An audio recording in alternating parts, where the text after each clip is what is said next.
మీరు ఆమెను నాకిచ్చి పెళ్లి చేయవాలని తన తల్లిదండ్రులతో అనగా, యవనస్తుడు పుట్టక మునిపే, ఈ సంసోను పుట్టక మునిపే దేవుడు 3 విషయాలు చెప్పినాడు తల్లిదండ్రులు.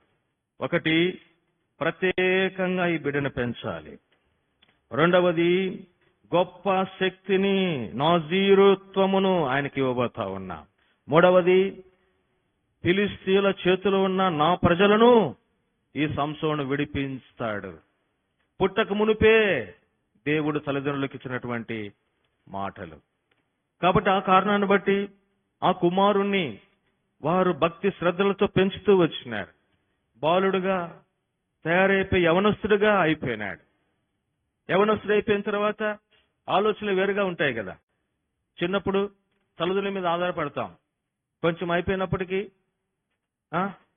ఏం అవసరంలే, నేను నీళ్ళు తాగుతా, ఏం అవసరంలే, నేను అన్నం పెట్టుకుని తినగలుగుతా, ఏం అవసరంలే, నేను హోటల్కి వెళ్ళగలుగుతా. చిన్నప్పుడు తల్లిదండ్రుల మీద ఆధారపడతాం. కొంచెం వయసు వచ్చి కొంచెం జ్ఞానము